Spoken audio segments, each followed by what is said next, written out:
Hi, everyone. Thank you for allowing me to miss our time together. I definitely miss seeing you all. Don't tell anyone, but your class is kind of the highlight of my week, and it's a great way to start the week. But life happens. So let's continue. This video will be a slightly shortened version of what we would have done in class today.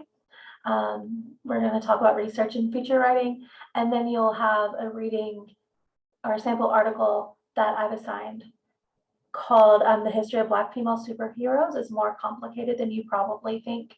That article I use because it's probably the best example of a well-researched feature article that I found.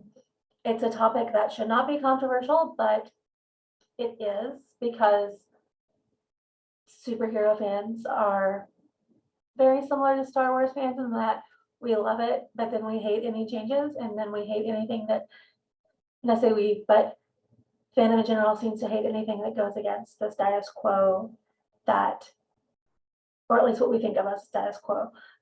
So the writer of that article does a lot of research to back up her arguments. I will say as a caveat, when you read that article, do not use it as a sample for how to cite. Again, do not use that article as an example for how to cite. That article is fantastic as far as research, but because it's published online, its citation is just done through links. What we will be using is MLA citation, which you will have a video for that later this week or next week, since we won't be together for fall break. MLA is what we will be using, not adding links into your paper. So please, please, please look at it as an example for research. Do not look at an example for citation. So, okay, that's awesome. Let's get started talking about research, what it is, how to do it, why we do it, how to do it well, how to make sure that we're using good sources. Okay, so before that, let's look at a definition. Research is anything that did not originate from your own mind. Any information about your topic, a summary about it, facts, statistics, information, numbers, thoughts, ideas that come from someone else. If they did not come from you, then they are considered research. Any information about your topic, again, if I'm writing about needle felting and I need to look up the definition for types of needle felting or felting needles, then I'm going to cite where I got that definition of, and I'm going to consider that research because I did not come up with the idea of how to create these felting needles. That is done by others. So I would have to look that up. That would be considered research. Any recorded pop culture element. So this is where research gets fun. If I'm writing about a TV series, I'm going to rewatch some episodes, especially the ones that have to do with my topic. If there's a certain episode or group of episodes with a certain storyline, then I'm going to look those up. If I'm writing about a video game, I'm either going to play through the video game or I'm going to look up videos of playthroughs. If it's music, I'm going to listen to the song. So sometimes the research for these is a lot of fun. I'm working on a really large research project right now. My binder of sources is like this thick at this point. But it's about anger in women in an episode of Supernatural. And a lot of my research for that paper has been rewatching that episode to like pay attention to like those small minutiae elements. So yeah. And if there's any connection to the real world, I'm going to look up information about those issues. If I'm thinking that I want to look at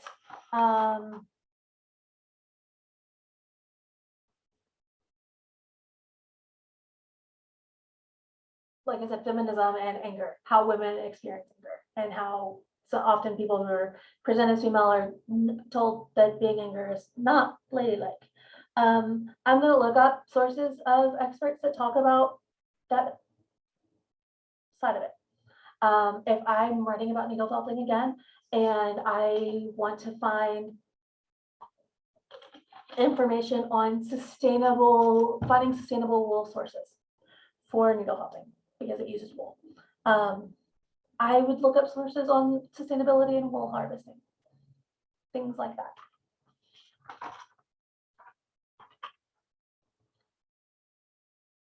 So that's why we research, or that's what research is. Why should we research? And then why should we acknowledge our sources to our readers? The first one is a combination of trust in the writer and authority. So by trusting the writer, I mean that they're saying it shows that you care enough to do the legwork. This topic is important enough to you that you are putting in work and you're not just making it up. As far as authority, if it's not a topic you've written a lot about or you're an expert in, which most of us aren't, then you're going to research those who are.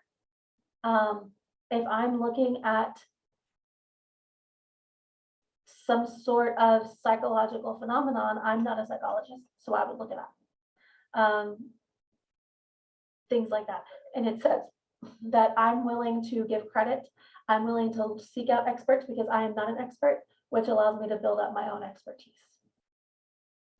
It's hard to argue against facts. I would say impossible, but we argue over everything. I have a nephew that if I say this guy is blue, he will tell me I'm wrong. So I'll say it's hard to argue against facts. If there is anything in your article that may be considered controversial, objectionable, anything like that, facts will back you up.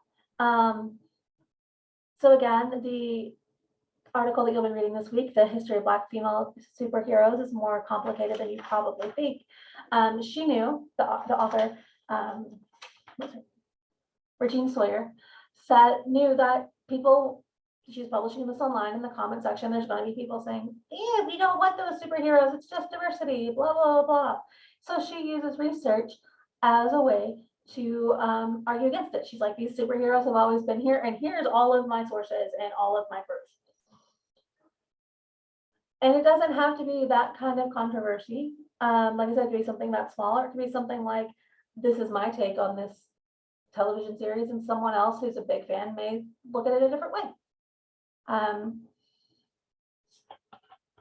This is my interpretation of this song. Someone else may think I'm wrong. Those kinds of things. If it's anything that someone could argue against, facts will back you up, because you can't argue against them. You may say, you can disagree that there should be, you could agree or disagree that there should be more media with Black female superheroes, but by using the amount of sources she does, you can't argue that these are a new phenomenon, because she goes back to like the 30s and 40s. So there's that. And then also positive allyship. With that, I mean, if you're writing about a community that you are not a part of, then you want to research and highlight those experiences of those who have experienced your topic. If I'm writing about racism, obviously I'm a white woman, I've never experienced racism. So I'm going to want to find stories and information from people who have experienced racism. If I'm writing about LGBTQ plus issues, I'm a member of that community, but I'm not trans. So if I want to write about a transgender character, I'm going to want to look up information and stories about those who are. It just says that I'm doing my work. If I'm writing about a disability that I don't have, that I'm going to want to do the legwork to look up some information and stories of those who have. So I'm not going to say, oh, this is positive representation of autism. For example, I'm trying to think of a show like Show Parenthood, which I love, but looking back, the portrayals of autism, kind of problematic. They're pretty problematic. So I wouldn't argue that it's a positive portrayal when I know that members of the autistic community have spoken out against it. Things like that. Just if you're writing about, and this goes back to what we talked about with language, just have respect for who you're writing about in your topic and see what those people have said about it if you're not a part of that community. And if you are part of the community, but you just want to know other experiences, other ideas, other thoughts, then check those out as well. So let's look at some steps. We know why we're researching. We know what research is. What are some steps? The first, gather information. Before I'm writing, I want to know what I'm writing about, obviously, and what I need to know more about. Start figuring out and finding a little bit of information, figuring out what you're going to do, rewatch your show or whatever, and figure out the angle that you're taking, your audience, your purpose, and your appeal, which we talked about a couple weeks ago. And figure out what you need to know more about, and those are going to be your research questions. What do I still need to know? Consider interviews. You can either conduct your own or find published ones.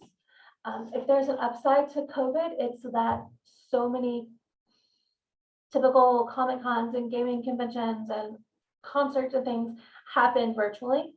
So if I'm writing about someone, I can find a panel or something where they've answered questions in their own voices.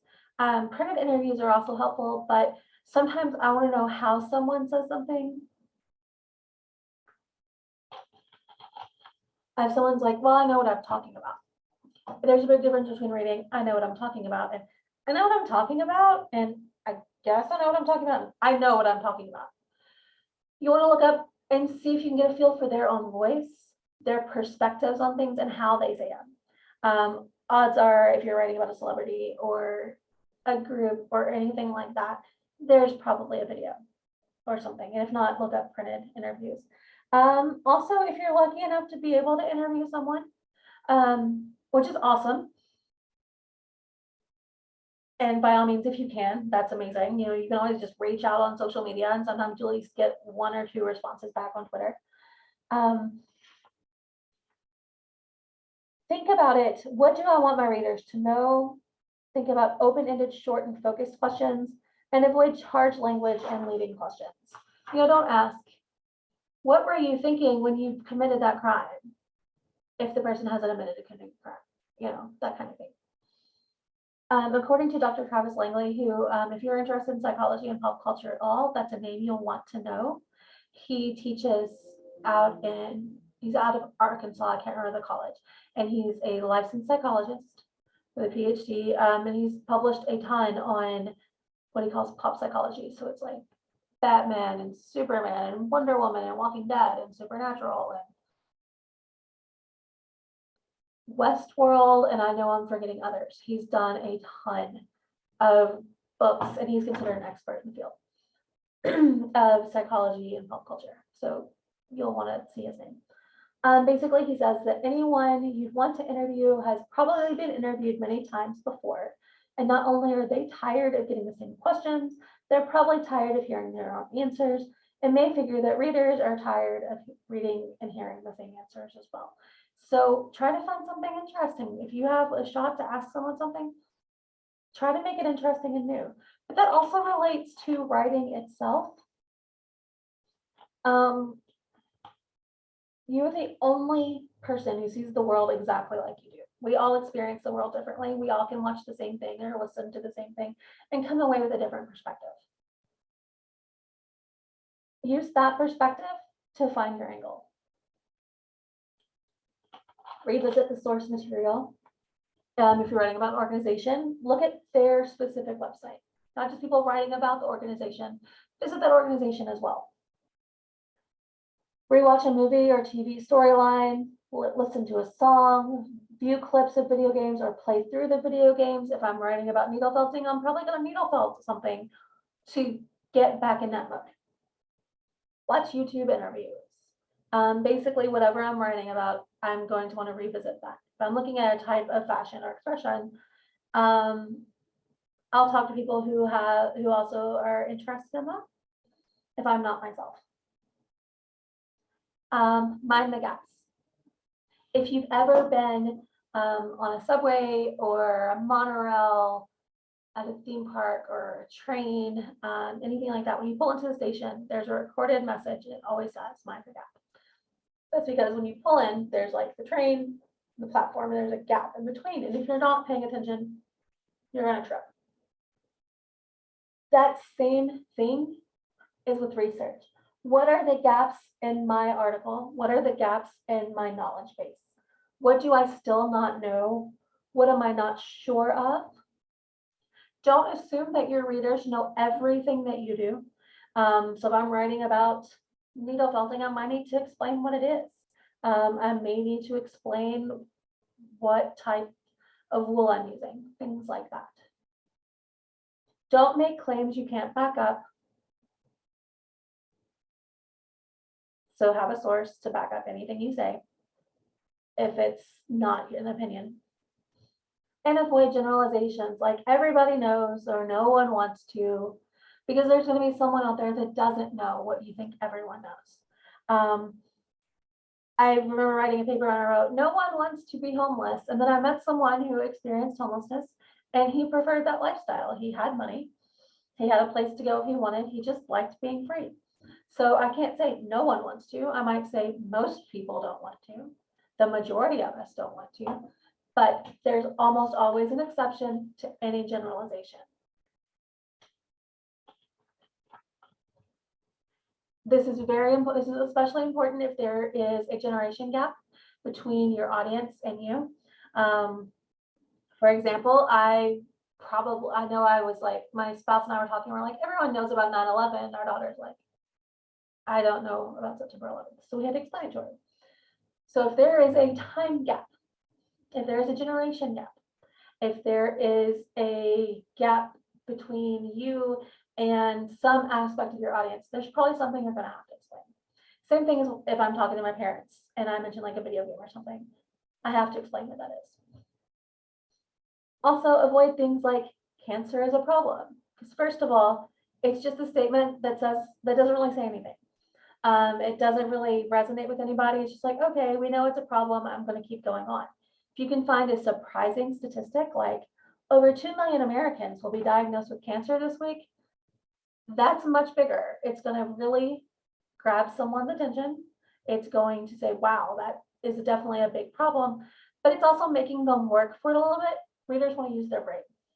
We talked about this a little bit with the difference between like that line between overtelling and spoon feeding, or talking down, or not giving them enough. This is an example. If you can use a fact instead of a generalization, that's a good one. And be sure sources are credible. If I'm using a source, I want to make sure it's accurate. And we'll talk about that on this next slide. Are you still with me? This is the last slide, I promise. There's a lot of acronyms in academia. Usually I can't stand them. I like this one. This is the CRAP test. I'll move this over. Basically with any source, and you'll have a little bit bigger exercise that you'll do with this for homework when you start looking for your sources for your paper. Here are some things to keep in mind. Currency. Is the information timely? When was it published? When was it posted? Has it been updated? Do you have to have current information, or will older sources work as well? So if I'm writing about something like Firefly, and well, this series Firefly, you know, it's been longer than it makes me sad to realize how long it's been since it was on. I may not have sources that were published yesterday about it, but if I'm looking up statistics about like rates of diagnosis, things like that, I'm going to want to know what's the current information. Relevance. Does this source work for me? Or do I just need another source and I'm finding something that sort of works and I'm forcing it to work? Your readers can tell if you're forcing something to say something that it doesn't say. Does it say what it needs to say? Does it work for my audience? If it's really complicated, is there a way that I can distill that information to my audience to make it clear? Authority. Where does it come from? Who's the author? Who is the publication?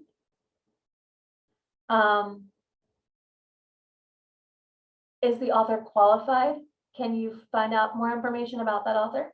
If you find it online, you can click a link and usually it'll take you to the author's bio, or you can see other things that they've written, or you can Google them.